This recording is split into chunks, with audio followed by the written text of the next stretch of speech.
નમસ્કાર મિત્રો, learn to revive channel પર આપનું સ્વાગત છે. આજે આપણે ખૂબ જ મહત્વનો ટોપિક રાષ્ટ્રીય શિક્ષણ નીતિ 2020 NEP 2020 ના મહત્વના મુદ્દાઓની ટુ ધ પોઈન્ટ ચર્ચા કરીશું. રાષ્ટ્રીય શિક્ષણ નીતિ 2020 ના અધ્યક્ષ ડોક્ટર કુમારસ્વામી કસ્તુરીરંગન છે, કે કસ્તુરીરંગન તરીકે પણ ઓળખવામાં આવે છે. આ પ્રશ્ન ખૂબ જ મહત્વનો છે, પરીક્ષાની અંદર ઘણી વખત પૂછાયેલો છે. NEP 2020 રાષ્ટ્રીય શિક્ષણ આયોગના અધ્યક્ષ વડાપ્રધાન હોય છે. આ પણ પ્રશ્ન ઘણી વખત પરીક્ષામાં પૂછાતો હોય છે કે ભાઈ રાષ્ટ્રીય શિક્ષણ આયોગના અધ્યક્ષ કોણ હોય છે? તો જે તે સમયના વડાપ્રધાન હોય તે. ત્યારબાદ રાષ્ટ્રીય શિક્ષણ નીતિનું કેન્દ્રીય કેબિનેટે મંજૂરી ક્યારે આપી? તો આ તારીખ સાલવારી પૂછાતી હોય છે કે 29 જુલાઈ 2020ના રોજ કેન્દ્રીય કેબિનેટે રાષ્ટ્રીય શિક્ષણ નીતિ 2020ને મંજૂરી આપેલી હતી. આ નીતિના મૂળભૂત સિદ્ધાંતો કેટલા? લાસ્ટ એક રાજ્ય પરીક્ષા બોર્ડની એક પરીક્ષાની અંદર આ પ્રશ્ન પૂછાઈ ગયેલો હતો કે ભાઈ મૂળભૂત સિદ્ધાંતો કેટલા છે? તો 22. રાષ્ટ્રીય શિક્ષણ નીતિના વિભાગ કેટલા? તો 4. પ્રકરણ કેટલા? તો 27. તો આ આંકડાકીય માહિતી ખૂબ જ અગત્યની છે મિત્રો. આપણે બધા પ્રકરણ યાદ નથી રાખવાના એના ટાઇટલ, પણ આપણે વિભાગ અને આ જે સંખ્યા છે સંખ્યા આંકડાકીય મૂલ્ય આપણે ખાસ યાદ રાખીશું. NEP 2020નો જે ડ્રાફ્ટ 2015ની અંદર MHRD આપેલો હતો, એ તે સમયે અધ્યક્ષ હતા TSR સુબ્રમણ્યમ, જે 5 સભ્યો હતા એમની સાથે, પણ એમનું અવસાન થવાથી અને COVID-19ની અસરના કારણે આ થોડું મુલતવી રહ્યો પ્રોગ્રામ, અને ત્યારબાદ ડૉક્ટર કે કસ્તુરીરંગનની અધ્યક્ષસ્થાને 11 સભ્યો સાથે 22 ભાષાઓની અંદર NEP 2020નો ડ્રાફ્ટ ફાઇનલ મંજૂર કરવામાં આવ્યો. NEP 2020ને NHEB તરીકે જાહેર કરેલ છે, એટલે કે નેશનલ હાયર એજ્યુકેશન બિલ તરીકે. આ પણ પ્રશ્ન રાજ્ય પરીક્ષા બોર્ડની એક પરીક્ષાની અંદર પૂછાઈ ગયેલો છે. NEP 2020 20 ઓગસ્ટ સમગ્ર ભારતમાં પ્રથમ લાગુ કરનાર રાજ્ય કર્ણાટક હતું. એટલે કે NEP 2020નો ડ્રાફ્ટ મંજૂર થયો સૌથી પહેલું જો કોઈ રાજ્ય હશે કે જેણે આ લાગુ પાડી હોય તો એ કર્ણાટક 20 ઓગસ્ટે તરત જ લાગુ પાડેલ હતી. NEP 2020ના મૂળભૂત પાયા પિલર કેટલા? કે એના ઉપર આ નીતિ ઘડાયેલી છે. તો 5 પિલર છે. કયા કયા? તો શિક્ષણની પહોંચ એક્સેસ, શિક્ષણની સમાનતા ઇક્વિટી, શિક્ષણની ગુણવત્તા ક્વોલિટી, સસ્તું શિક્ષણ એફોર્ડેબિલિટી, જવાબદેહિતા એકાઉન્ટેબિલિટી.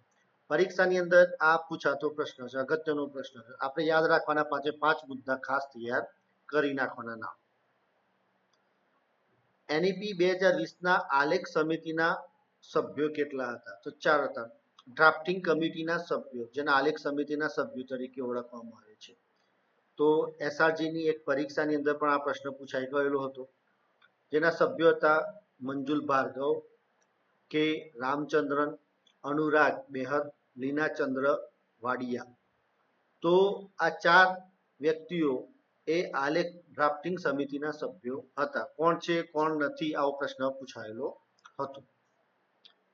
પછી NEP 2020ના જે સભ્યો 11 સભ્યો, અહીંયા 8 નામ છે, પણ પેલા ડ્રાફ્ટિંગના જે કોમન 3 સભ્યો, બરાબર, એક કોમન છે ડોક્ટર મંજુલ ભાર્ગવ, એ 3 એમ કરીને 11 સભ્યો થશે. તો Vasudha Kamat, Manjul Bhargava, Ramshankar Kureel, T V Kattimani, Krishna Mohan Tripathi, Mazhar Asif, MK Sridhar, Shakila T Shamshu. હવે મિત્રો જો અહીંયા સભ્યોના નામ તો સ્વાભાવિક છે કે આટલું બધું લાંબુ લિસ્ટ હોય તો સભ્યો તો ના પૂછાય, પણ આપણે સભ્યોની સંખ્યા, ડ્રાફ્ટિંગ કમિટીના સભ્યો અને સચિવ કોણ હતા, તો આ પ્રશ્ન પરીક્ષાની અંદર પૂછાઈ શકે. પછી વિભાગ 4 હતા, એટલે કે NEP 2020 4 વિભાગમાં વહેંચેલી છે અને 27 પ્રકરણમાં વહેંચેલી છે. તો પહેલો વિભાગ શાળા શિક્ષણ, જેની આપણે ઊંડાણપૂર્વક ચર્ચા કરીશું. ઉચ્ચ શિક્ષણ, અન્ય કેન્દ્રવર્તી શિક્ષણ કેન્દ્રો અને અમલીકરણ વ્યૂહરચના. તો આ 4 વિભાગના નામ આપણે યાદ રાખવાના છે. પરીક્ષાની અંદર આમાંથી પ્રશ્ન પૂછાઈ શકે છે. હવે વિભાગ 1 શાળા શિક્ષણ. તો શાળા શિક્ષણ અંતર્ગત કેટલીક બાબતો છે, બહુ અગત્યની બાબતો છે, એની આપણે ચર્ચા કરીશું. તો આ નીતિનો પહેલો ઉદ્દેશ હતો કે 10+2 ના માળખાને બદલી અને 3 થી 18 વર્ષના વિદ્યાર્થીઓ માટે નવા અભ્યાસક્રમ અને અધ્યાપન શાસ્ત્રના આધાર પર 5+3+3+4 ની વ્યવસ્થામાં પુનઃગઠિત કરવાનો નિર્દેશ કરે છે. એટલે કે અગાઉની શિક્ષણ નીતિનું જે માળખું હતું 10+2 પ્રમાણેનું, હવે શું કહે છે કે ભાઈ 3 થી 18 વર્ષના બાળકો, એટલે કે અહીંયા પહેલા ધોરણના પહેલાના, એટલે કે ભાઈ KG1 KG2 બાલવાટિકા આંગણવાડી એ બાળકોનો પણ સમાવેશ કરવામાં આવેલો છે. અને સાથે સાથે માળખું બદલવામાં આવ્યું. જે 10+2 હતું તો 5 3 3 4 53 34 આ યાદ રાખવાનું. પરીક્ષાની અંદર આ પ્રશ્ન અગાઉ 3 થી 4 પરીક્ષાની અંદર પૂછાઈ ગયેલો છે, તો મોસ્ટ એમપી પ્રશ્ન બની શકે છે. આપણે જોઈએ કે ભાઈ અગાઉનું જે શિક્ષણ માળખું હતું એ 10+2 પ્રકારનું હતું, એટલે કે 6 વર્ષથી 16 વર્ષ સુધીનું હતું અને ધોરણ 1 થી 10 સુધીના હતા. એ જ રીતે 2 વર્ષ 16 થી 18 વર્ષ, એટલે કે ધોરણ 11-12. તો આ રીતે 10+2 પ્રમાણેનું માળખું હતું. ધોરણ 1 થી સ્ટાર્ટ થાય એટલે 6 વર્ષથી બાળક દાખલ થાય 16 વર્ષ સુધી, એટલે 10મા સુધી, અને 11-12 એટલે 16 થી 18 વર્ષ. આ રીતે 10+2 પ્રમાણેનું અગાઉનું માળખું હતું. હવે નવું માળખું ખાસ સમજી લઈએ, આમાંથી પ્રશ્ન ફરજિયાત પૂછાતો જ હોય છે અને પૂછાશે જ, કેમ કે આ સમજવું બહુ અગત્યનું છે. તો સૌથી પહેલા આપણે જાણીએ કે અહીંયા 3 ને 2 5, એટલે 5+3+3+4. ઓકે, તો આપણે જાણીએ કે 5 વર્ષના 2 ભાગ પાડેલા છે, જેને આપણે પૂર્વ પ્રાથમિક તરીકે ઓળખવામાં આવે છે. તો પૂર્વ પ્રાથમિકના 2 ભાગ, 3 વર્ષ અને 2 વર્ષ. તો 3 વર્ષ શું? તો 3 વર્ષ આંગણવાડી બાલવાટિકા પૂર્વ પ્રાથમિક તરીકે ઓળખવામાં આવે છે, જે 3 થી 6 વર્ષ સુધીના ઉંમરના બાળકો હોય છે. અને 2 વર્ષ ધોરણ 1 થી 2 ધોરણ સુધીના, અને ઉંમર કઈ તો 6 થી 8 વર્ષ. પછી પ્રારંભિક, તો પ્રારંભિકના 3 વર્ષ, જેમાં ધોરણ 3 થી 5, એટલે કે 8 થી 11 વર્ષ સુધીના બાળકો. પછી ઉચ્ચ પ્રાથમિક જે 3 વર્ષનું, જે ધોરણ 6 થી ધોરણ 8, જે 11 થી 14 વર્ષ. એટલે આપણે અહીંયા ખ્યાલ આવીએ કે 6 થી 14 વર્ષ આરટીઈમાં જે લાગુ પડે છે બાળકો, અહીંયા પહેલા ધોરણથી 14 વર્ષ સુધી. પછી માધ્યમિકનું 4 વર્ષ, એટલે કે ધોરણ 9 થી 12, 14 થી 18 વર્ષ. તો આમાં પ્રશ્ન અલગ અલગ રીતે પૂછાતો હોય છે. કઈ રીતે? દાખલા તરીકે પૂછાય પ્રશ્ન તો ભાઈ 6 થી 8 વર્ષના બાળકો એ એનઈપી 2020 અંતર્ગત કયા માળખામાં સમાવેશ થશે? તો પૂર્વ પ્રાથમિકમાં થાય, ધોરણ 1-2 માં થાય, એ પણ યાદ. ધોરણ 6 થી 8 નો સમાવેશ શામાં થાય? તો 11 થી 14 વર્ષમાં થાય, ઉચ્ચ પ્રાથમિકમાં થાય. પ્રારંભિકમાં કોનો થાય? પ્રશ્ન ગમે તે રીતે પૂછાય. તો પ્રારંભિકના 3 વર્ષ હોય છે, 3 થી 5 ધોરણ કહેતો 3 થી 5, અને ઉંમર કહેતો 8 થી 11. તો આ રીતે આપણે યાદ રાખીશું. 5 એટલે 3 ને 2 5, 5 3 3 4 નું માળખું. ખૂબ જ અગત્યનો પ્રશ્ન, આ ખાસ યાદ રાખવાનો છે બધા. હવે 10+2 ના શૈક્ષણિક માળખામાં 3 થી 6 વય જૂથના બાળકોનો સમાવેશ થતો નથી. આપણે અગાઉ જોયું, ફરીથી આપણે રિપીટ થાય છે કે ભાઈ 3 થી 6 વર્ષના વય જૂથના જે બાળકો, તેમનો સમાવેશ 10+2 ના માળખામાં થતો નહોતો. એટલે આ એ કહેવા માંગે છે કે એનઈપી ના અંદર આપણે આનો સમાવેશ કરવામાં આવેલો છે 2020 ના અંદર. પછી આપણે પ્રકરણ 1 ની વાત કરીએ તો પ્રારંભિક બાળ સંભાળ અને શિક્ષણ, ECCE, early childhood care and education. ECCE નું પૂરું નામ પરીક્ષાની અંદર પૂછાતું હોય છે. અહીંયા જે ટૂંકા નામ આવશે એ ટૂંકા નામનો આખો એક અલગથી મેં વિડીયો મૂકેલો છે, આપ જોઈ લેશો. એમાંથી ફરજિયાત 1-2 પ્રશ્નો પૂછાતા હોય છે. બાળકના મગજનો 85% વિકાસ 6 વર્ષની ઉંમર સુધીમાં જ થઈ જાય છે. અગત્યનો પ્રશ્ન, અગાઉ પણ આ પ્રશ્ન પૂછાયેલો છે, આપણે યાદ રાખવાનું. કેટલા ટકા વિકાસ, કેટલી ઉંમરમાં વિકાસ, અને કોણે કહ્યું? તો એનઈપી 2020 કહ્યું. ભારતના દરેક બાળકને મોડામાં મોડું 2030 સુધીમાં ગુણવત્તાયુક્ત પ્રારંભિક બાળ સંભાળ અને શિક્ષણ મળી રહે, જેથી સુનિશ્ચિત કરી શકાય કે પહેલા ધોરણમાં પ્રવેશનાર દરેક બાળક શાળા શિક્ષણ માટે પૂર્ણ રીતે સજ્જ હોય. તો અહીંયા આપણને ગોલ આપેલા છે 2030 સુધીના અંદર ગુણવત્તાયુક્ત ભારતના દરેક બાળકને શિક્ષણ મળી રહે અને એને તકો મળે. યાદ રાખો આવા કેટલાક ગોલ NEP 2020 ના અંદર આપેલા છે. આપણે લાસ્ટ સ્લાઇડમાં આપણે જોઈશું અને સાલવાળી પરીક્ષાની અંદર પૂછાતી હોય છે. તો એ માટે મેં અહીંયા થોડુંક શોર્ટકટ પણ બનાવેલો છે, આપણે લાસ્ટમાં જોઈ લઈશું. પ્રારંભિક બાળ સંભાળ અને શિક્ષણમાં બહુસ્તરીય, બહુઆયામી, લવચિક, પ્રવૃત્તિ આધારિત, રમતગમત અને શોધ આધારિત શિક્ષણનો સમાવેશ કરવામાં આવ્યો છે.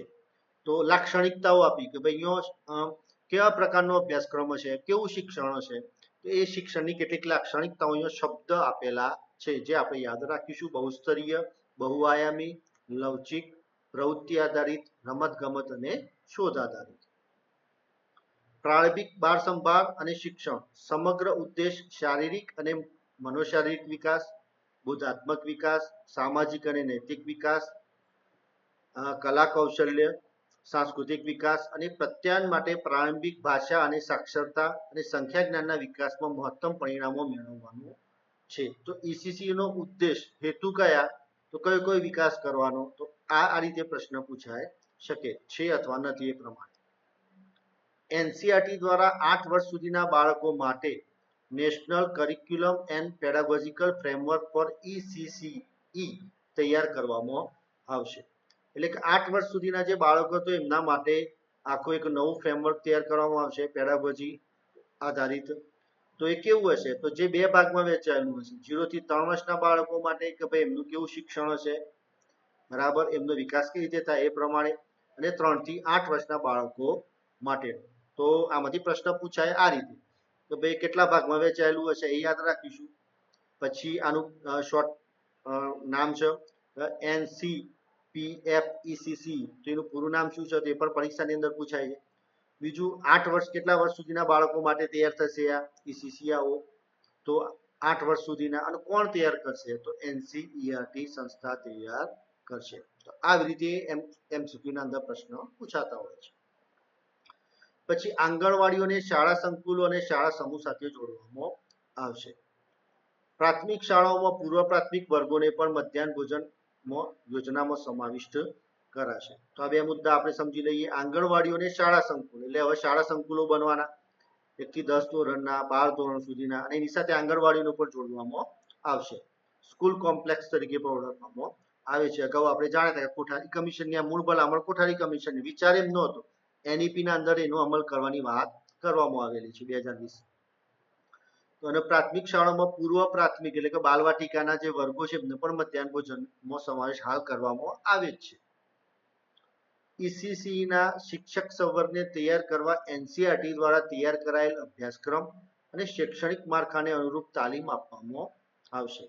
તો આજે હવે શિક્ષક સંવર્ગ નવો ઊભો થવાનો ECC ના, જે બાલવાટિકા અને એના પહેલાના શિક્ષણ માટેનું, તો એમની તાલીમ, એમનું સાહિત્ય, એમનો અભ્યાસક્રમ એ કોણ નક્કી કરશે, તો એ NCERT દ્વારા તૈયાર કરવામાં આવશે. તો આ ખૂબ જ અગત્યનો પ્રશ્ન બની શકે તેમ છે. પછી 10+2 કે તેથી વધુ લાયકાત ધરાવતા આંગણવાડી શિક્ષક કર્મચારીઓને ECC નો 6 મહિનાનો સર્ટિફિકેટ કોર્સ, અને 10+2 કરતો ઓછી લાયકાત ધરાવતા હોય તો ECC નો 1 વર્ષનો ડિપ્લોમા કોર્સ કરાવવામાં આવશે.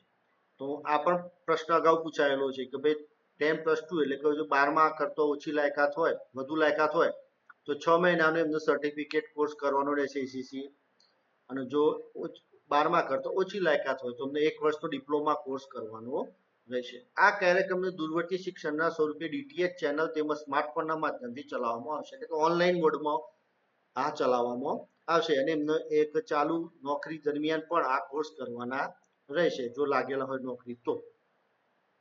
ECC ના તાલીમી કાર્યક્રમનું નિરીક્ષણ CRC કોઓર્ડિનેટર દ્વારા કરવામાં આવશે. જો મહિનામાં ઓછામાં ઓછું 1 વખત શિક્ષકો માટે સંપર્ક વર્ગનું આયોજન કરવામાં આવશે.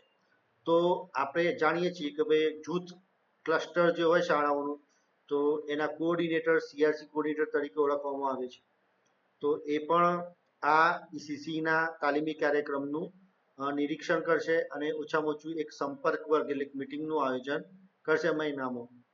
ECC ની આદિવાસી વિસ્તારોમાં આવેલી આશ્રમ શાળાઓ તેમજ વૈકલ્પિક શિક્ષણની તમામ વ્યવસ્થાઓમાં તબક્કાવાર શરૂ કરવામાં આવશે. એટલે કે જે બેકવર્ડ વિસ્તાર છે એ વિસ્તારોની અંદર આશ્રમ શાળાઓની અંદર પણ આ શરૂઆત કરવામાં આવશે ECC. ની અભ્યાસક્રમ સંરચના અને શિક્ષણ વ્યવસ્થા નક્કી કરવાની જવાબદારી MHRD ને આપવામાં આવી, જેને હાલ આપણે શિક્ષણ મંત્રાલય તરીકે ઓળખવામાં આવે છે. તો પરીક્ષાની અંદર આ પણ અગત્યનો પ્રશ્ન બની શકે એમ ACC ના અભ્યાસક્રમ સંરચનાની જવાબદારી કોની છે? તો શિક્ષણ મંત્રાલય કેન્દ્રીય તેની છે. પછી શિક્ષણનું આયોજન અને અમલીકરણ. હવે ACC નું જે શિક્ષણ જે વાત કરી તે શિક્ષણનું આયોજન અને અમલીકરણ કોણ કરશે? તો અમલીકરણ આ 4 વિભાગો ભેગા થઈને કરશે. કયા કયા? તો MHRD, જેને આપણે હાલ શિક્ષણ મંત્રાલય તરીકે ઓળખીએ છીએ. પછી મહિલા અને બાળ વિકાસ મંત્રાલય, વુમેન એન્ડ ચાઇલ્ડ ડેવલપમેન્ટ. આરોગ્ય અને પરિવાર કલ્યાણ મંત્રાલય, હેલ્થ એન્ડ ફેમિલી વેલફેર મંત્રાલય. આદિજાતિ મંત્રાલય એટલે કે ટ્રાઇબલ અફેર્સ જે મંત્રાલય હોય છે તે. તો આ 4 સંયુક્ત રીતે ભેગા મળી અને ACC નું શિક્ષણનું આયોજન અને અમલીકરણ કરશે. ECCE ને શાળા શિક્ષણમાં દાખલ કરવાની પ્રક્રિયામાં સતત માર્ગદર્શન મળી રહે તે માટે એક ટાસ્ક ફોર્સની રચના કરવામાં આવશે. તો આ પણ આપણે યાદ રાખીશું. પછી પ્રકરણ 2, મૂળભૂત સાક્ષરતા અને સંખ્યા જ્ઞાન, અધ્યયનની તાતી અને આવશ્યક પૂર્વ શરત. આ ટાઇટલ છે. હવે વર્તમાન સમયમાં પ્રાથમિક શાળામાં અભ્યાસ કરતા 5 કરોડથી વધુ બાળકો આજે પણ મૂળભૂત સાક્ષરતા અને સંખ્યા જ્ઞાન ધરાવતા નથી. NEP 2020 ના અંદર એવું કહેવામાં આવેલું છે કે 5 કરોડથી વધુ બાળકો હજી સુધી સારું વાંચી શકતા નથી, લેખન કાર્ય કરી શકતા નથી. મૂળભૂત સાક્ષરતા અને સંખ્યા જ્ઞાન આ લક્ષ્ય પૂરું કરવાનું 2025 સુધી રાખવામાં આવેલું છે, જે ધોરણ 3 સુધીના દરેક બાળકો મૂળભૂત સાક્ષરતા અને સંખ્યા જ્ઞાન મેળવી શકે આ લક્ષ્ય નક્કી કરવામાં આવેલું છે. આ લક્ષ્ય એક્સટેન્ડ પણ કરવામાં આવેલું છે, સમયમાં વધારો પણ કરવામાં આવેલો છે. MHRD દ્વારા તાત્કાલિક ધોરણે national mission on foundational literacy and numeracy ની સ્થાપના કરવામાં આવશે. તો MHRD એટલે કે શિક્ષણ મંત્રાલય આખું એક સંસ્થા સ્થાપશે કે જે મૂળભૂત સાક્ષરતા અને સંખ્યા જ્ઞાન કેવી રીતે પાર પાડવું અને ધોરણ 3 સુધીના દરેક બાળકો કેવી રીતે એમાં સફળતા પ્રાપ્ત કરે એ નક્કી કરવામાં આવશે. પછી શિક્ષક રેશિયો 30:1 એટલે કે જે સામાન્ય શાળાઓ છે ત્યાં પ્યુપિલ ટીચર રેશિયો એટલે કે 30 બાળકો એક શિક્ષક આપવામાં આવશે. અને સામાજિક આર્થિક વંચિત ક્ષેત્ર હશે, બરાબર, બેકવર્ડ કોઈ ક્ષેત્ર હશે તો ત્યાં 25:1 એટલે કે 25 બાળકે એક શિક્ષક આપવામાં આવશે. તો પરીક્ષાની અંદર આ પ્રશ્ન અગાઉ પૂછાયેલો છે મિત્રો કે આ સામાન્ય રીતે શાળાઓમાં શિક્ષક રેશિયો કયો? NEP 2020 પ્રમાણે 30:1, પણ જો સામાજિક આર્થિક વંચિત ક્ષેત્ર હોય તો 25:1, બરાબર. સમગ્ર પૂર્વ પ્રાથમિક, પ્રારંભિક અને ઉચ્ચ પ્રાથમિક શાળાના દરેક વિદ્યાર્થીના વ્યક્તિગત અધ્યયન ધ્યેયોને સિદ્ધ કરવા માટે તેમજ તેમની અધ્યયન પ્રગતિની દેખરેખ રાખવા માટે સતત સર્વગ્રાહી અધ્યયનલક્ષી મૂલ્યાંકનની એક કાર્યક્ષમ પ્રણાલી ઊભી કરવામાં આવશે. FLN પર નવો ભાર મૂકવા શિક્ષક પ્રશિક્ષણ અને પ્રાથમિક ધોરણોના અભ્યાસક્રમની સંરચના નવી સરથી કરવામાં આવશે. એટલે કે અહીંયા આપણે વાત કરીએ FLN ફાઉન્ડેશનલ લિટરસી અને ન્યુમેરેસી, બરાબર. તો એમાં નવો આપણે ભાર મૂકવો છે, એને આપણે પાર પાડવું છે તો શું કરવું પડે? તો શિક્ષક પ્રશિક્ષણમાં ફેરફાર કરવો પડે અને સાથે સાથે પ્રાથમિક ધોરણોનો અભ્યાસક્રમના અંદર બદલાવ લાવવો પડે નવેસરથી. ધોરણ 1 માટે NCERT દ્વારા ટૂંકા ગાળાનું 3 મહિનાનું રમતગમત આધારિત શાળા તૈયારી મોડ્યુલ વિકસિત કરવામાં આવશે. તો અહીંયા આપણે જાણીએ બાલવાટિકા દાખલ કર્યું એટલે ધોરણ 1 ના અંદર પણ બાળકો સરળતાથી ધોરણ 1માં શીખવા માંડે એ માટે અહીંયા રમતગમત આધારિત શાળા તૈયારી મોડ્યુલ આપવામાં આવશે. ટૂંકા ગાળાનો અહીંયા 3 મહિનાનો સમય આપવામાં આવેલો છે તે. પછી દીક્ષા રાષ્ટ્રીય જ્ઞાન ભંડાર તરીકે કામ કરશે. એટલે કે જે દીક્ષા પોર્ટલ છે, દીક્ષા એપ છે, બરાબર, digital infrastructure four knowledge sharing આ એનું પૂરું નામ થાય. તો પરીક્ષાની અંદર એ પણ પૂછાય છે. બીજું એના ઉપર દરેક અભ્યાસક્રમ, દરેક ટેક્સ્ટ બુક, ઓડિયો, વિડીયો બધું જ મૂકવામાં આવેલું છે કે રાષ્ટ્રીય જ્ઞાન ભંડાર, બરાબર. તો નેશનલ નોલેજ સેન્ટર તરીકે, બેંક તરીકે આ કામ કરશે. પોતાના વર્ગના સહપાઠી સાથે વાતચીત કે પ્રવૃત્તિ દ્વારા થતું અધ્યયન. NEP 2020 ના અંદર આ બહુ સરસ વાત કરવામાં આવેલી છે કે બાળક એ ફક્ત શિક્ષકથી નથી શીખતો પણ એના સહપાઠી, એના મિત્રો પાસેથી પણ વાતચીત અને પ્રવૃત્તિ કરે એમાંથી 1-to-1 પીયર લર્નિંગ અથવા ટ્યુટરિંગ તરીકે ઓળખવામાં આવે છે. તો આ પણ પ્રશ્ન પરીક્ષાની અંદર પૂછાય તેવો છે. ડિજિટલ લાઇબ્રેરીઓ સ્થાપિત કરવામાં આવશે. ગામડાઓમાં શાળા પુસ્તકાલયો સ્થાપવામાં આવશે. બુક ક્લબ સ્થાપવામાં આવશે. એક રાષ્ટ્રીય પુસ્તક પ્રોત્સાહન નીતિ ઘડવામાં આવશે. બાળકોને આરોગ્ય કાર્ડ આપવામાં આવશે. એ આ 2020 નીતિની ભલામણ છે. પ્રકરણ 3 અપવ્યય ડ્રોપ આઉટ દર ઘટાડવો અને તમામ સ્તરે શિક્ષણનું સાર્વત્રિકરણ કરવું. આપણે અગાઉ અપવ્યય વિશે શીખી ચૂક્યા છે કે અપવ્યય કોને કહેવાય અને શિક્ષણ એને ઘટાડવા માટે શું કરવું અને શિક્ષણનું સાર્વત્રિકરણ એટલે દરેકને લાભ મળે, સુલભ બનાવવું. તો એ માટેનું ભલામણો અહીંયા કરવામાં આવેલી છે. તો ધોરણ 6 થી 8 નું GR જે તે સમયે 90.9% હતો. 9 થી 10 નું GR ગ્રોસ એનરોલમેન્ટ રેશિયો કહેવાય, પ્રવેશ દર પણ કહીએ છીએ, 79.3% હતો. 11-12 નું GR 56.5% હતો. મિત્રો આપણા GR પરીક્ષાની અંદર યાદ રાખવાના નથી, પણ આપણને GR શું છે ખબર હોવી જોઈએ, બરાબર. પછી ધોરણ 5 અને ખાસ કરીને ધોરણ 8 પછી બાળકો શાળા છોડી દે છે. આ નીતિઓ રિપોર્ટ આપ્યો કે ભાઈ 5 અને ખાસ કરીને 8 પછી બાળકો ભણવાનું છોડી દે છે, એટલે કે માધ્યમિકમાં પ્રવેશ લેતા નથી. NSSO નેશનલ સેમ્પલ સર્વે ઓફિસના 2017-18ના સર્વેમાં 6 થી 17 વય જૂથના અને શાળા છોડી દીધેલ કે ન આવતા હોય તેવા બાળકોની સંખ્યા 3.22 કરોડ છે. બહુ મોટી સંખ્યા છે આ, કે શાળા છોડી અને બાળકો બીજા અન્ય કામમાં પરોવાઈ જાય છે. 2030 સુધીમાં પૂર્વ પ્રાથમિકથી માધ્યમિક 100% GR લક્ષ્યાંક, જો આ બીજો એક લક્ષ્યાંક આવે 2030 સુધીમાં પૂરું કરવાનું છે. SEDG તો આજે પછાત જે ગ્રુપ છે SEDG, તો એ ગ્રુપના અંદર જે વિદ્યાર્થીઓ ઔપચારિક અને બિનઔપચારિક બંને શિક્ષણ પદ્ધતિઓનો સમાવેશ કરી બહુમાર્ગીય અધ્યયન પ્રણાલી ઊભી કરવા માટે શાળા શિક્ષણનો વિસ્તાર કરવામાં આવશે. એટલે કે જે આર્થિક રીતે પછાત હોય, સોશિયલ ઇકોનોમિકલી જે ડિસએડવાન્ટેજ જે ગ્રુપ છે એવા વિદ્યાર્થીઓ માટે શિક્ષણનો વિસ્તાર કેવી રીતે કરવો એની વાત કરવામાં આવી છે. પછી એમના માટે શું કરવામાં આવશે તો મુક્ત દૂરસ્થ અધ્યયન ઓપન ડિસ્ટન્સ લર્નિંગ તરીકે ઓળખવામાં આવે છે. National institute of open schooling શરૂઆત કરવામાં આવશે.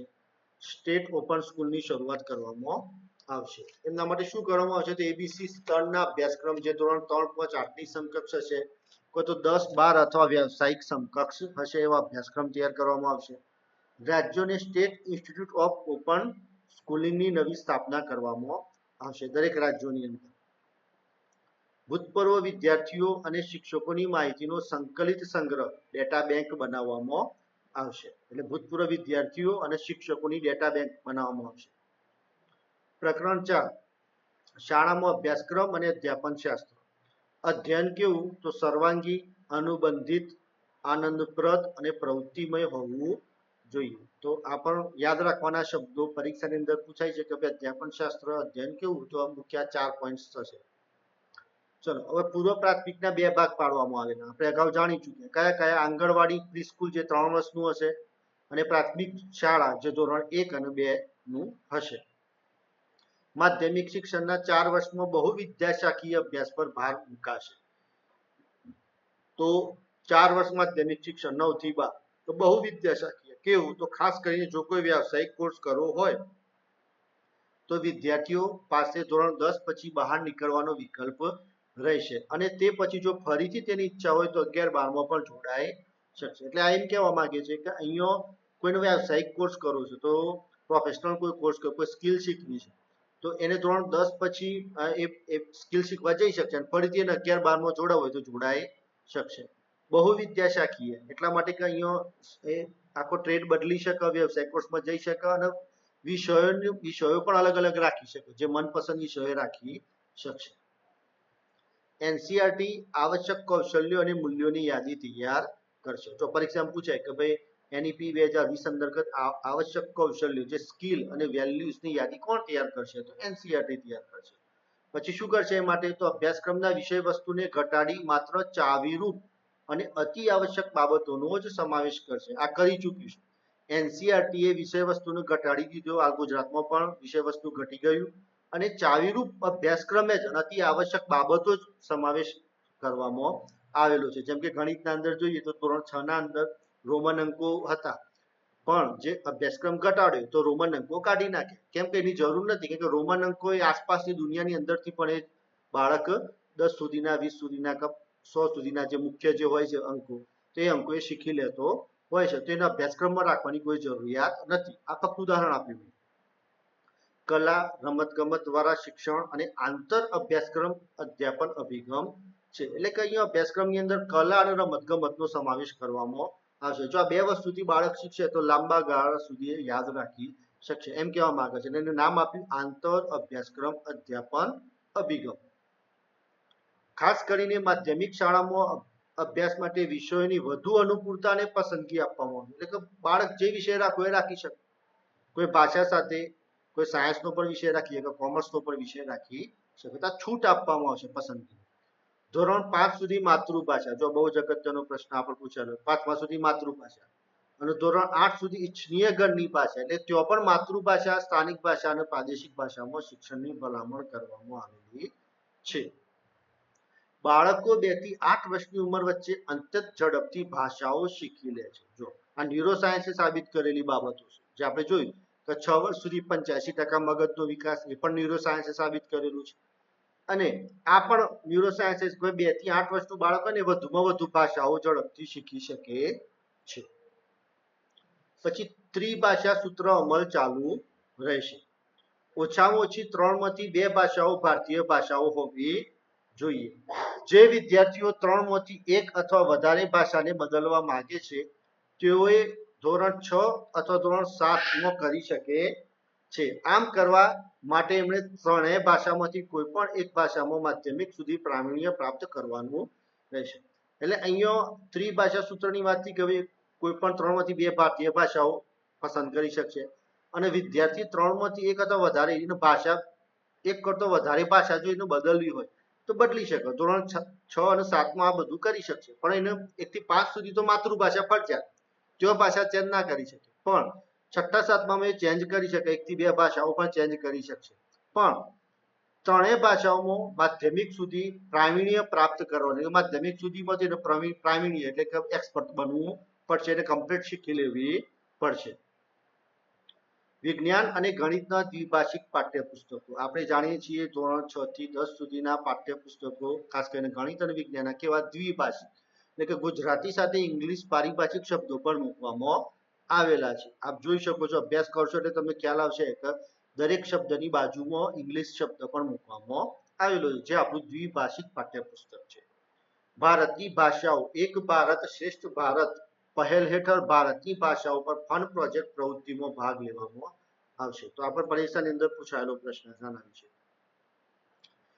તમામ સરકારી કે ખાનગી શાળાઓના વિદ્યાર્થીઓ પાસે ભારતની શાસ્ત્રીય ભાષા અને તેનું સાહિત્ય શીખવા માટે ધોરણ 6 થી 12ના સમયગાળા દરમિયાન ઓછામાં ઓછા 2 વર્ષનો વિકલ્પ રહેશે. એટલે કે જે પણ કોઈ વિદ્યાર્થીઓ છે એમને ભારતની શાસ્ત્રીય ભાષાઓ શીખવી હોય તો 6 થી 12માં એમને 2 વર્ષનો વિકલ્પ આપવામાં આવશે અને શીખી લઈ શકશે. વિવિધ નવીન અધ્યાપન પદ્ધતિઓ દ્વારા શાળા શિક્ષણના પૂર્વ પ્રાથમિક તબક્કાથી જ ગણિત અને ગાણિતિક કૌશલ્ય શીખવવાની શરૂઆત કરવામાં આવશે. એટલે અહીંયા એમ કહેવા માંગે છે કે ભાઈ પૂર્વ પ્રાથમિક એટલે કે શરૂઆતથી જ એને ગણિત અને ગાણિતિક કૌશલ્યો શીખવાડવામાં આવશે. માધ્યમિક તબક્કામાં કોડિંગ સાથે સંકળાયેલી પ્રવૃત્તિઓ શરૂ કરવામાં આવશે. તો કોડિંગ માધ્યમિકથી શરૂઆત કરવામાં આવશે. NCERT 2020-21ની રચના કરતી વખતે NCERT દ્વારા ધોરણ 6 થી 8 માટે પ્રેક્ટિસ આધારિત અભ્યાસક્રમ તૈયાર કરવામાં આવશે. એટલે કે અહીંયા નવું અભ્યાસક્રમ માળખું national curriculum framework for school education 2020-21 એ 6 થી 8નો પ્રેક્ટિસ આધારિત અભ્યાસક્રમ તૈયાર કરશે. તમામ વિદ્યાર્થીઓ માટે ધોરણ 6 થી 8 દરમિયાન 10 દિવસના દફતર વગરના તાસ બેગલેસ પિરિયડ માં ભાગ લેશે. હાલ આ દફતર વગરના દિવસો ચાલે જ છે. દર શનિવાર અથવા સળંગ 10 દિવસ પણ ગોઠવી શકાય, રજાઓના દિવસમાં પણ ગોઠવી શકાય. તો આ પ્રશ્ન પરીક્ષામાં ખાસ પૂછાય છે. કયું ધોરણ? તો 6 થી 8. કેટલા દિવસ? તો 10 દિવસ. એ રીતે વ્યાવસાયિક વિષયો શીખવા માટે ઇન્ટર્નશીપની તકો 6 થી 10માં ઉપલબ્ધ કરાવી શકાય, જેમાં રજાનો સમયગાળો પણ સમાવેશ થાય છે. એટલે કે જે વ્યાવસાયિક વિષયો છે તો એ શીખવા માટે ઇન્ટર્નશીપની તકો ધોરણ 6 થી 10માં આપવામાં આવશે અને રજાનો સમયગાળો પણ એમાં સમાવેશ થાય છે. તો ઇન્ટર્નશીપ તો કયું ધોરણ? 6 થી 10 આ યાદ રાખજો. શાના માટે? તો વ્યવસાયિક વિષયો શીખવા માટે. ભારતનું જ્ઞાન વિશે અંતર્ગત પ્રાચીન ભારતના જ્ઞાન અને આધુનિક ભારતમાં તેના યોગદાન, તેની સફળતાઓ અને પડકારોનો સમાવેશ કરે છે. એટલે ભારતના પ્રાચીન જ્ઞાનનો સમાવેશ કરવામાં આવશે. ભારતીય જ્ઞાન પ્રણાલી પર એક આકર્ષક અભ્યાસક્રમ પણ માધ્યમિક શાળાના વિદ્યાર્થીઓને પસંદગી તરીકે ઉપલબ્ધ કરાવવામાં આવશે. કે ભારતીય જ્ઞાન પ્રણાલીનો આખો એક અભ્યાસક્રમ તૈયાર કરવામાં આવશે અને એની અંદર ભારતના જે વૈજ્ઞાનિકો, સાહિત્યકારો, બરાબર, વ્યાકરણ શાસ્ત્રીઓ જે કંઈ પણ થઈ ગયા એમણે શું શું શોધો કરી અને એ કયું છે તે બધાનો એક અભ્યાસક્રમ બનાવવામાં આવશે, કોર્સ બનાવવામાં આવશે અને આ વિદ્યાર્થીઓ માટે મૂકવામાં આવશે. વિદ્યાર્થીઓને નાની ઉંમરે જે યોગ્ય છે તે કરવાનું મહત્વ શીખવામાં આવશે. પૂર્વ પ્રાથમિકથી લઈને ઉચ્ચ પ્રાથમિક સુધીના તમામ અભ્યાસક્રમો અને શિક્ષણને સંસ્કૃતિ, પરંપરાઓ, વારસા, રીત રિવાજ, ભાષા, તત્વજ્ઞાન, ભૂગોળ, પ્રાચીન અને સમકાલીન જ્ઞાન, સામાજિક અને વૈજ્ઞાનિક જરૂરિયાતો અને સ્થાનિક સંદર્ભમાં સારી રીતે પુનઃરચના કરવામાં આવશે. તો આપણે હાલ જે વાત કરી ભાઈ આજે આપણો વારસો છે, આપણું જે શિક્ષણ છે, તત્વજ્ઞાન છે, ભૂગોળ છે, આ બધું જ દરેકનો સમાવેશ કરવામાં આવશે. એનસીએફએસસી 2020-21 એનસીઈઆરટી દ્વારા બધી જ પ્રાદેશિક ભાષાઓમાં ઉપલબ્ધ કરવામાં આવશે. આપણે હાલ એનસીએફએસસીનો જે રિપોર્ટ છે એ રિપોર્ટ ગુજરાતી ભાષાઓમાં પણ ઉપલબ્ધ છે. તેનો આપણે અલગથી વિડીયો પ્રશ્નો આપણે મૂકવાનો પ્રયત્ન કરીશું. એનસીએફએસસી દસ્તાવેજ દર 5 થી 10 વર્ષમાં ફરી હાથ પર લઈ જે તે સમયને અનુરૂપ થોડા સુધારા વધારા કરવામાં આવશે, જેનો આધાર તત્કાલીન અભ્યાસક્રમ રહેશે. જો પરીક્ષાની અંદર આ પ્રશ્ન પૂછાઈ શકાય તો ભાઈ એનસીએફએસસી દસ્તાવેજ કેટલા વર્ષે એનું મૂલ્યાંકન થશે? તો 5 થી 10 વર્ષનું, બરાબર. એને રિવાઇઝ કરવામાં આવશે, સુધારા વધારા કરવામાં આવશે અને શાના આધારે? તો ભાઈ હાલ અભ્યાસક્રમ કેવો છે એના આધારે એને રિવાઇઝ કરવામાં આવશે. પૂર્વ પ્રાથમિક અને માધ્યમિક સ્તરે સંસ્કૃત પાઠ્યપુસ્તકો સાદા અને સરળ સંસ્કૃતમાં લખવામાં આવશે.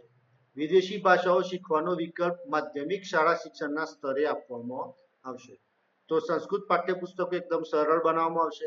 બીજું, વિદેશી ભાષા શીખવી છે તો ક્યાંથી સ્ટાર્ટ થશે? માધ્યમિક શિક્ષણના સ્તરે. એનસીઈઆરટી અભ્યાસક્રમ રાષ્ટ્રીય સ્વીકાર્ય માપદંડ તરીકે લેવામાં આવશે. એટલે કે એનસીઈઆરટી નો અભ્યાસક્રમ એ દરેક રાજ્યોને લાગુ પડશે, સ્વીકાર્ય માપદંડ બની જશે.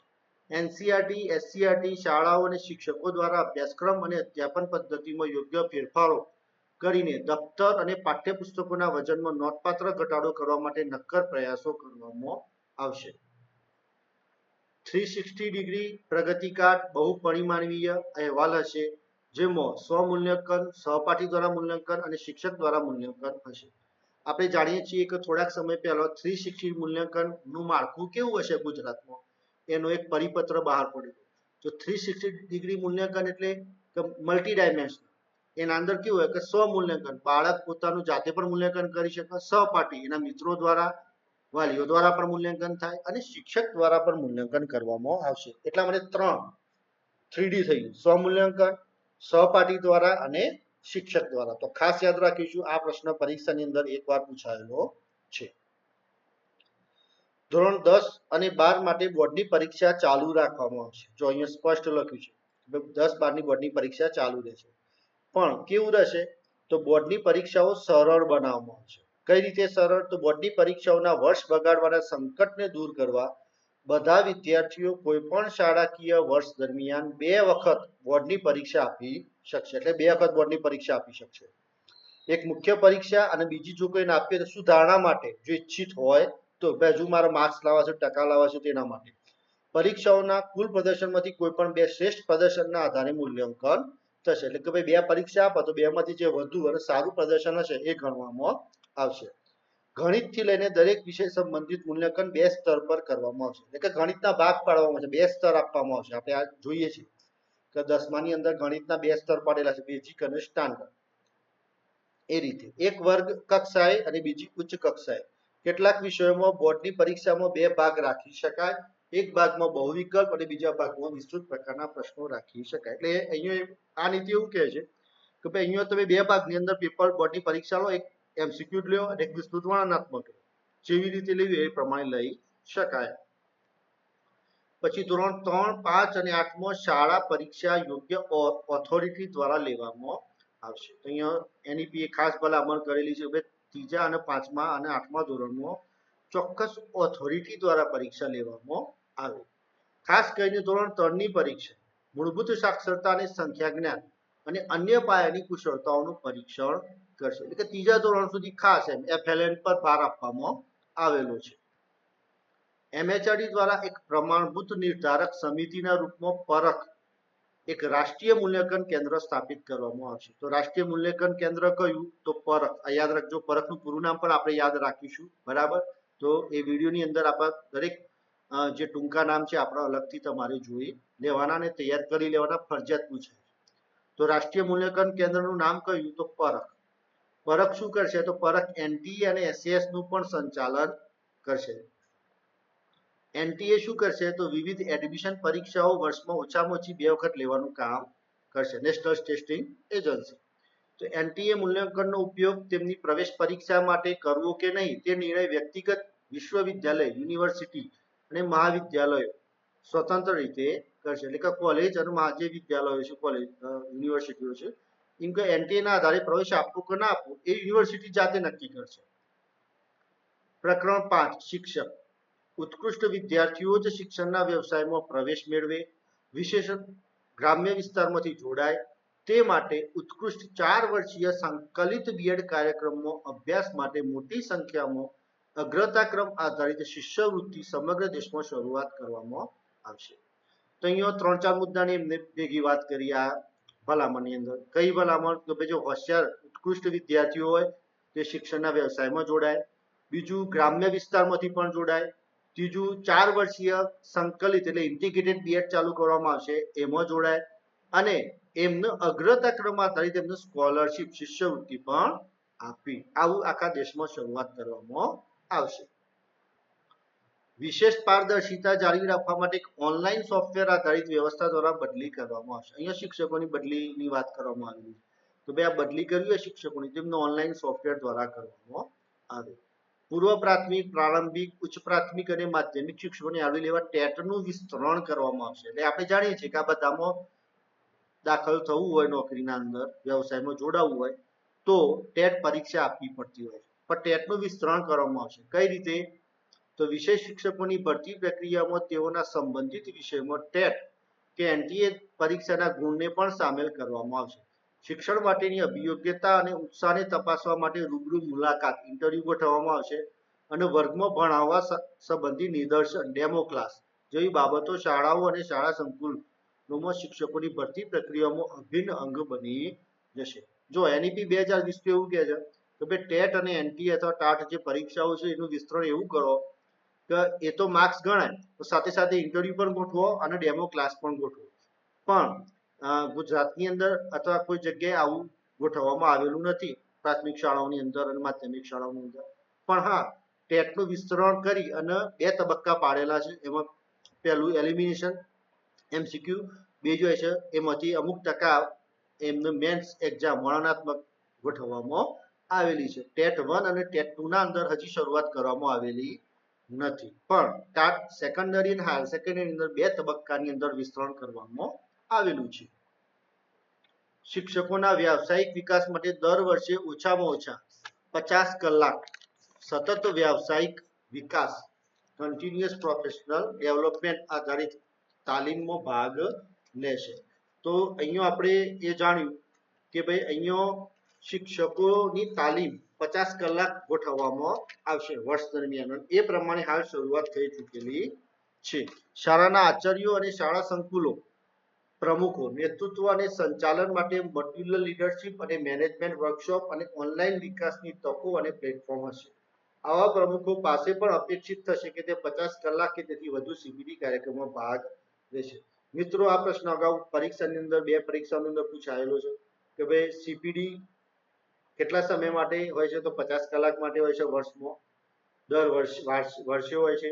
બીજું કે શાળાના આચાર્યો અને સંકુલો જે પ્રાઇવેટ શાળાઓ હોય તેના પ્રમુખ હોય મેનેજમેન્ટ, એમને પણ તાલીમ લો અને એમને લીડરશિપ મેનેજમેન્ટ કેવું હોય એમની તાલીમ આપવી સાથે સાથે આ CPDમાં પણ ભાગ લેવો.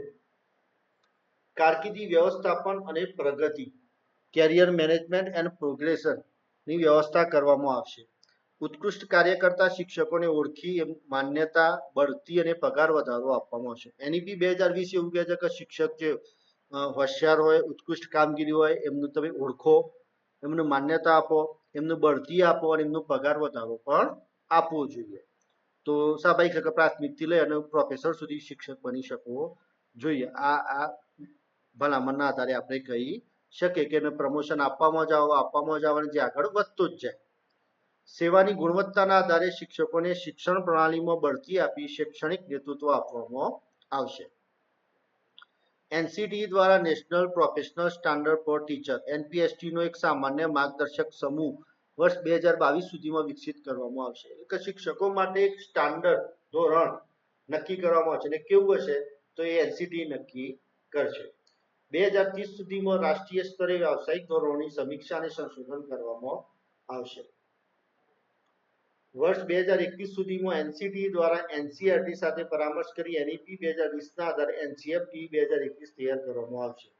તો અહીંયા ટીચર એજ્યુકેશન એટલે કે શિક્ષક પ્રશિક્ષણનો જે અભ્યાસક્રમ છે એમાં બદલાવ લાવવામાં આવશે. અને 2021 સુધીમાં તો NCTE હાલ કેટલાક ફેરફારો NCERT ના અંદર ફેરફારો કરી દીધેલા છે કે ટેટ કેવી રીતે કરવી, ટેટનું જે વર્ષ વધારવા, બરાબર. તો ઘણી બધી લાયકાતોની અંદર ફેરફાર કરી નાખેલા છે. NCERT દર 5 થી 10 વર્ષમાં સંશોધન કરવામાં આવશે. જેમ અભ્યાસક્રમમાં 5 થી 10 વર્ષમાં રિવ્યુ કરવામાં આવશે, એમ અહીંયા પણ એવું કરવામાં આવશે. NCERT national curriculum framework for teacher education, શિક્ષક પ્રશિક્ષણની વાત છે. પ્રકરણ 6 સમાન અને સર્વસમાવેશક શિક્ષણ, સર્વોપલબ્ધ શિક્ષણ.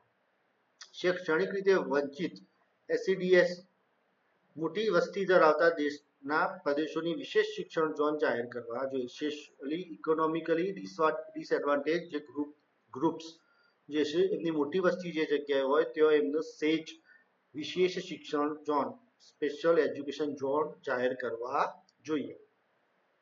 તમામ છોકરીઓ તેમજ ટ્રાન્સજેન્ડર વિદ્યાર્થીઓ માટે સમાન ગુણવત્તાયુક્ત શિક્ષણ પ્રદાન કરવા માટે રાષ્ટ્રની ક્ષમતા વિકસાવવા ભારત સરકાર એક જાતીય સમાવેશન ભંડોળ રચના કરશે. તો આ પ્રશ્ન પરીક્ષાની અંદર પૂછાય.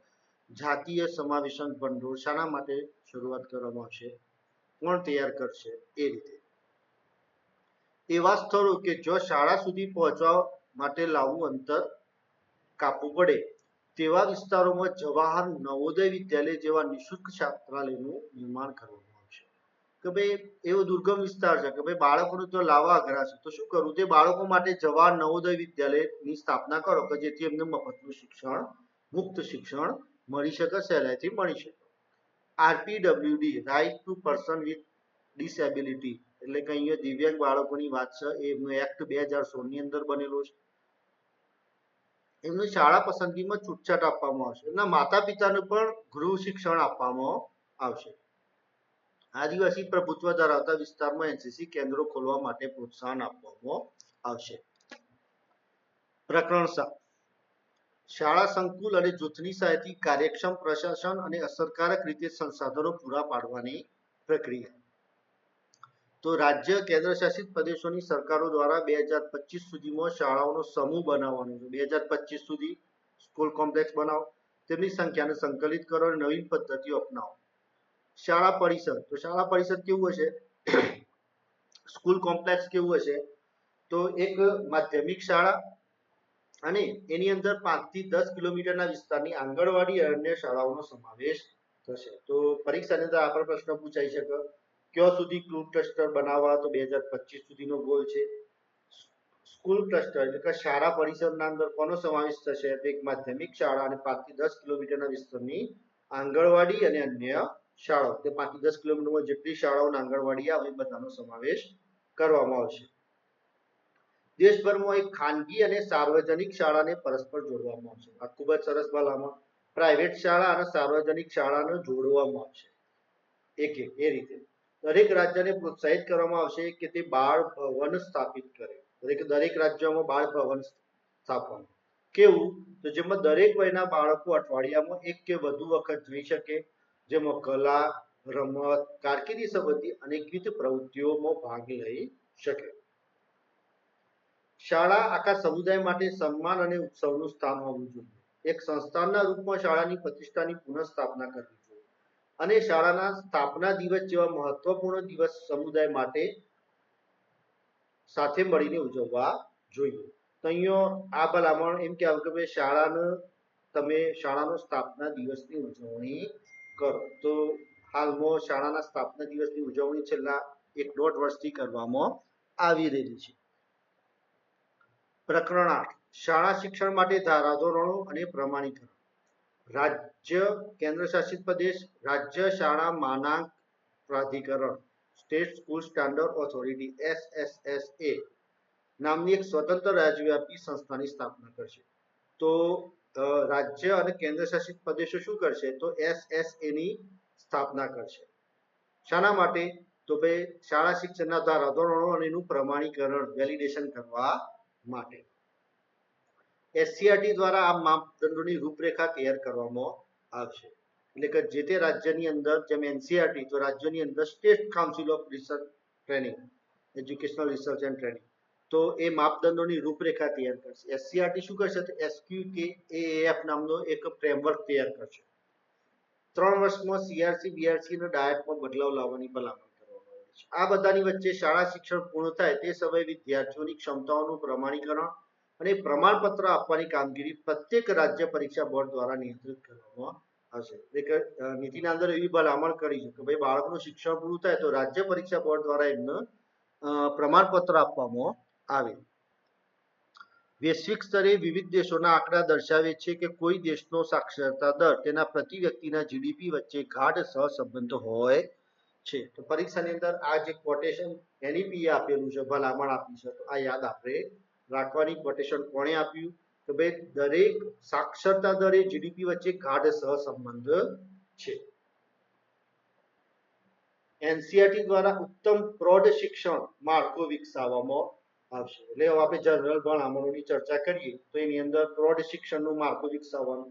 એમાં કયા કયા પ્રકારના કાર્યક્રમ ચાલશે? તો મૂળભૂત સાક્ષરતા અને સંખ્યા જ્ઞાન, એટલે મહત્વપૂર્ણ જીવન કુશળતા, વ્યાવસાયિક કૌશલ્યો, મૂળભૂત શિક્ષણ અને સતત શિક્ષણ. તો આ યાદ રાખીશું. પરીક્ષાની અંદર આ પણ પૂછાય કે ભાઈ પ્રૌઢ શિક્ષણના માળખાની અંદર કયા કાર્યક્રમનો સમાવેશ કરવામાં આવશે. શાળા સમય પછી અને સપ્તાહના અંતમાં શાળા પરિષદનો ઉપયોગ પ્રૌઢ અભ્યાસક્રમો માટે જાહેર પુસ્તકાલય સ્થાન, સમુદાયની ભાગીદારી અને સંવર્ધન પ્રવૃત્તિઓ કરવા માટે જો સુધી શક્ય હોય ICT થી સજ્જ કરવામાં આવશે. તો શાળા પરિસરના ઉપયોગની વાત કરવામાં પ્રૌઢ શિક્ષણ માટે ઉપયોગ કરવાની વાત કરવામાં આવી છે. 40 વર્ષમાં 220 ભાષાઓ ગુમાવી છે. જો NEPA રિપોર્ટ આપ્યો તો 40 વર્ષમાં 220 ભાષાઓ ગુમાવી દીધી. યુનેસ્કોએ 197 ભારતીય ભાષાઓને લુપ્તપ્રાય જાહેર કરી છે. આંકડા યાદ રાખવાના, પરીક્ષાની અંદર પૂછાઈ શકે. એક ભારત શ્રેષ્ઠ ભારત અંતર્ગત દેશના 100 પ્રવાસન સ્થળોની ઓળખ કરવામાં આવશે. ભારતના બંધારણની 8મી અનુસૂચિમાં ઉલ્લેખ કરાયેલી દરેક ભાષા માટે અકાદમીની સ્થાપના કરવામાં આવશે. તો 8મી અનુસૂચિમાં જેટલી ભાષાઓ છે એ દરેક ભાષાની પોતાની એક એકેડમીની સ્થાપના કરવામાં આવશે. જેમ ગુજરાત સાહિત્ય એકેડમી ગુજરાતમાં છે એ રીતે. ભારતનો GDP શિક્ષણ પરનો ખર્ચ 4.43% છે 2017-18 રિપોર્ટ પ્રમાણે. કુલ સરકારી ખર્ચમાં માત્ર 10%. GDPના 6% લઈ જવાનું લક્ષ્ય છે. પરીક્ષાની અંદર પૂછે NEP 2020 ની અંદર GDPના અંદર કેટલું લક્ષ્ય રાખેલું? 6% સુધી લઈ જવાનું. વર્તમાનમાં ભારતનો GDPનો 0.69% સંશોધન અને નવીનતા બાબતે છે. એટલે કે રિસર્ચ અને ઇનોવેશનમાં કેટલા ટકા? તો 0.69% જ ખર્ચ કરવામાં આવે છે GDPના. ડીમ્ડ, એફિલેટિંગ, યુનિટરી વગેરે માત્ર વિશ્વવિદ્યાલય. એટલે અત્યારે આપણે જાણીએ છીએ કે ઘણી યુનિવર્સિટીઓને ડીમ્ડ યુનિવર્સિટીઓ, એફિલેટિંગ યુનિવર્સિટી, યુનિટરી યુનિવર્સિટી આવું નામ આપવામાં આવશે. પણ આ બધું NEP એવું કહે છે કે આ બધું બંધ કરી દો. બધાને એક જ નામ, બધાની યુનિવર્સિટી જ કયો, વિશ્વવિદ્યાલય. બાણભટ્ટની કાદંબરીમાં શાળા શિક્ષણને 64 કલાઓના જ્ઞાનના રૂપમાં વર્ણિત કરવામાં આવ્યું છે. હજી કેનો પ્રશ્ન સીધો બની શકે? બાણભટ્ટે કાદંબરીની રચના કરી છે. એમે 64 કલાઓના જ્ઞાનના રૂપમાં શિક્ષણને વર્ણિત કરવામાં આવેલું છે. તો આ પણ પ્રશ્ન પૂછાયો છે. IIT, IIM આદર્શ વિશ્વવિદ્યાલય એટલે કે મેરુ તરીકે બરાબર મલ્ટીડિસિપ્લિનરી એજ્યુકેશન રિસર્ચ યુનિવર્સિટી કહેવાશે, આઈઆઈટી અને આઈઆઈએમ. ઉચ્ચ શિક્ષણ ઇન્ક્યુબેશન સેન્ટરની સ્થાપના કરવામાં આવશે. અગત્યનો પ્રશ્ન. સીબીસીએસટી સીબીજીએસ ચોઇસ બેઝ થી ક્રાઇટેરિયન બેઝ એટલે કે માનક આધારિત ગ્રેડિંગ સિસ્ટમમાં ફેરવવામાં આવશે. સુપ્રીમ કોર્ટ દ્વારા નિમાયેલા જે.એસ. વર્મા કમિશન અનુસાર 10,000 થી વધુ સંખ્યામાં ફક્ત પૈસા લઈ પદવી વેચી છે. એટલે શિક્ષક પ્રશિક્ષણની સંસ્થાઓ છે. આ જો એક આ કમિશને આખો રિપોર્ટ આપ્યો, જે.એસ. વર્મા કમિશન, કે 10,000 બીએડ અથવા પીટીસી કોલેજો છે શિક્ષક પ્રશિક્ષણની, એ ફક્ત પૈસા લઈ અને ડિગ્રી વેચી છે. એટલે પૈસા લઈ લો, ઘર બેઠા ડિગ્રી મેળવો, બરાબર, પરીક્ષા આપવા આવો, આ રીતે ના ચાલતું જ હોય છે જનરલી. એનટીએ દ્વારા પૂર્વ સેવા શિક્ષક કાર્યક્રમમાં યોગ્ય વિષય સાથે યોગ્યતાના પરીક્ષણો દ્વારા પ્રવેશ આપવામાં આવશે. 4 વર્ષીય સંકલિત બીએડ 2030 સુધીમાં પીએચડી શિક્ષણમાં પેડાગોજી, જો આ બહુ ખૂબ જ અગત્યની ભલામણ કરી છે કે ભાઈ પીએચડી કરો. આપણે જાણીએ છીએ કે ઘણા એટલા બધા એક્સપર્ટ હોશિયાર હોય પણ એ સારું શીખવી શકતા નથી, બરાબર, નોલેજ પાવરફુલ હોય પણ શીખવાની કળા નહીં હોતી. તો એવું તો પછી પીએચડી કરો તો પેડાગોજી શીખવી જ નાખો, તો કાલ પછી પ્રોફેસર અથવા કોઈ એક્સપર્ટ બનો તેને શીખવવામાં તકલીફ પડે નહીં. માર્ગદર્શન માટે એક રાષ્ટ્રીય અભિયાનની સ્થાપના કરવામાં આવશે. ઉચ્ચ શિક્ષણ નિયમનકારી પ્રણાલી. તો આપણે જાણીએ કે ઉચ્ચ શિક્ષણનું કંટ્રોલ કેવી રીતે કરવામાં આવશે, એનું નિયમન કેવી રીતે કરવામાં આવશે. તો એ માટે એક હેકી એટલે કે higher education council of India, ભારતીય ઉચ્ચ શિક્ષણ આયોગની સ્થાપના કરવામાં આવશે, જેના 4 ભાગ હશે મુખ્ય. ઉચ્ચ શિક્ષણ નિયમનકારી પરિષદ, ઉચ્ચ શિક્ષણ અનુદાન પરિષદ, રાષ્ટ્રીય માન્યતા પરિષદ અને સામાન્ય શિક્ષણ પરિષદ. તો પરીક્ષાની અંદર આ ખાસ પ્રશ્ન પૂછાય કે ભાઈ હેકી, ભારતીય ઉચ્ચ શિક્ષણ આયોગના જે મુખ્ય ભાગો કયા, તો આ 4 થશે. હવે જો 4 એનું કાર્ય પરીક્ષાની અંદર પૂછાય. પહેલા તો એના ટૂંકા નામ છે, બધાના પૂરા નામ પણ પરીક્ષાની અંદર પૂછાઈ શકે. જે અપેક્ષિત એલો લર્નિંગ આઉટકમ નક્કી કરશે તે સ્નાતક ગુણ લક્ષણો તરીકે પણ ઓળખાશે. GCNHEQF તૈયાર કરશે. ICS, BCI, veterinary council of India, NCT, COA, NCBT, આ દરેકનું પુનઃગઠન વ્યવસાયિક માનક નિર્ધારક સંસ્થા PSSBS ના રૂપમાં કરવામાં આવશે. પ્રોફેશનલ સ્ટાન્ડર્ડમાં આ બધાનું એકીકરણ કરવામાં આવશે. હવે આપણે અહીંયા પરીક્ષાની અંદર આપણે શું યાદ રાખવાનું, તો અગાઉ આપણે જોયું કે અહીંયા એક 4 સંસ્થાઓ કોના અંતર્ગત આવશે, બરાબર, દરેકનું કાર્ય પણ છે. શું કાર્ય છે તો આપણે આગળ જોઈએ કે ભાઈ NHERC જે નિયમન માટે, પછી NAC નેશનલ એક્રેડિટેશન કાઉન્સિલ, તો એ પ્રમાણભૂતિકરણ માટેનું કામ કરશે, વેલિડેશન માટે, કોઈ પણ સંસ્થાનું વેલિડેશનનું કામ એ કરશે, બરાબર, પેલું નિયમન કરશે. પછી NAC પ્રમાણભૂતિકરણ કરશે, વેલિડેશન કરશે. પછી HEGS higher education grant council, તો એ નાણાકીય જોગવાઈ કે ભાઈ કેટલા પૈસાની જોગવાઈ કરવી એ નક્કી કરશે. પછી GEC જનરલ એજ્યુકેશન કાઉન્સિલ, તો એ શું કરશે, તો લર્નિંગ આઉટકમ નક્કી કરશે, અગાઉની આપણે સ્લાઇડમાં જોયું એ, બરાબર. એ રીતે શૈક્ષણિક માનકની જાત કરશે કે ભાઈ આવું આવું શીખવવાનું છે, આટલા પ્રમાણમાં એનું મૂલ્યાંકન આ રીતે કરવાનું માળખું, બરાબર. તો આ 4 નું આપણે કાર્ય જોયું. પરીક્ષાની અંદર આ જોડકા સ્વરૂપે પણ પૂછાઈ શકે. તો જે હેકી higher education council of India ના જે 4 આધાર સ્તંભો છે, 4 આધાર સ્તંભો 4 જુદું જુદું કાર્ય કરશે. આપણે અગાઉ હાલ જોયું કયું, તો નિયમન માટે કયું, તો higher education regulating council. NAC કયું, તો એક્રેડિટેશન કાઉન્સિલ. HEGS કયું, તો ગ્રાન્ટ પૈસા આપો. અને આ જનરલ એજ્યુકેશન એટલે કે માનક નિર્ધારિત કરશે, મૂલ્યાંકન કઈ રીતે કરવું, એના ક્રાઇટેરિયા કયા હોય, લાયકાતના બધી જ બાબતો એ GEC ના અંદર સમાવેશ થશે. અને HECI એ શું હશે, તો પોતે પણ એક નાણાકીય સંસ્થા હશે અને સ્વતંત્ર સંસ્થા હશે. હવે આપણે અગાઉ વાત કરી હતી એ પ્રમાણે કે ભાઈ NEP 2020 ના અંદર કેટલાક ગોલ આપવામાં આવેલા છે. હવે જો આ ગોલ પરીક્ષાની અંદર સાલવારી પૂછાય છે, તો સાલવારી માટે આપણે શોર્ટકટ યાદ રાખીએ કે મોટા ભાગના ગોલ 2030 સુધીમાં પૂરા કરવાના છે. તો આપણે યાદ કયા રાખવાના, 2025, 35 અને 40 નો ગોલ યાદ રાખો, તો બાકીના બધા ગોલના અંદર આપણે શું કરવાનું, 2030 લખી જ દેવાનું. ઓકે, તો અહીંયા જો 2030 નો આ ગોલ આપ્યો છે કે ભાઈ સસ્ટેનેબલ ડેવલપમેન્ટ ગોલ 4 પ્રમાણે 2015માં જે નક્કી કર્યું એ પ્રમાણે ગુણવત્તાયુક્ત શિક્ષણ 2030 સુધીમાં આપવું. 2025માં શું છે, તો FLA નો આપણે વાત કરી હતી, મૂળભૂત સાક્ષરતાને સખેડ.